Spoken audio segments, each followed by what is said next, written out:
Okay, as you can see, when I add this limiting condition in the box, the list of materials that have been here, some of them are gone. These materials are gone, and then we have a shorter list to select from.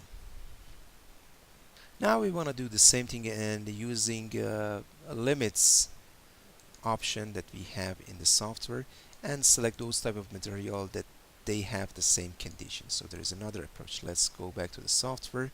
So in order to remove and delete this box and the type of material, I can select delete lines or boxes, and you see we go back to our initial place. So what I do this time, here instead of chart, I click on limit.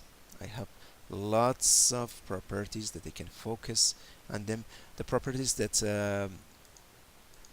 I'm interested in, one of them is density. Let's go back to the parties. Density should be maximum 5,000, so I just select 5,000.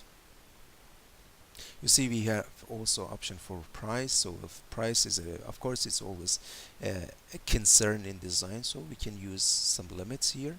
So now I'm only concerned about density, and the other limiting condition is E, Young's modulus bigger than 100 megapascals. So I go to mechanical properties, and I want this to be minimum 100 gigapascal. So when I do this, I apply it. As soon as I apply it, if I go back to this stage, I see only few type of materials are left. Okay, I just noticed that this is a different answer, because in the box selection, unfortunately, or I didn't select those material that are below a specific 5,000 kilogram. I selected those who are above it, so that's why I had this sort of selection. So now the selection is shifted. This is the exact, and I think more precise and easier way to add the limits. So the limits that I have, one of them is maximum the density of 5,000 kilogram per meter cube, and Young's modulus of 100 gigapascal. Say, of course, if I, instead of maximum, this is going to be the minimum, I should see apply something similar to what I saw in the previous selection using the box selection. So this is how we can use limiting. Of course, there are lots of options that we can go over them, and then add limit to our selection by minimum of a value or maximum of a property. Sometimes we need to define or add a material index in our design, and it's actually it can be shown by a line, a straight line in the chart. We will discuss it in the next part of the task.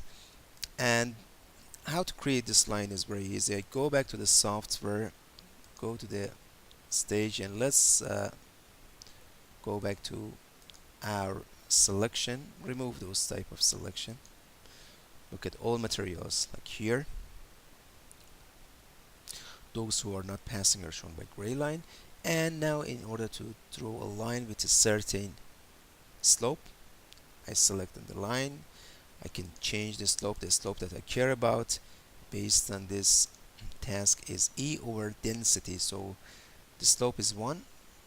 Do you want to maximize this or minimize? So I select maximize, and then I have an option to select anywhere in the graph. So I put it here. Now, of course, anything below this one is below this line is minimizing the index, and any material above this one is maximizing. Of course, remember that we also have these two conditions. That's why some of the materials above or beyond this line are still gray. You see, by choosing this line, moving it upwards, more material are out from our list, and by going downward, of course, more material is added. All the materials along this line, they have the same value of E over rho. So this is the short tutorial about steps from the first task that we are asked, and now we go to the next step.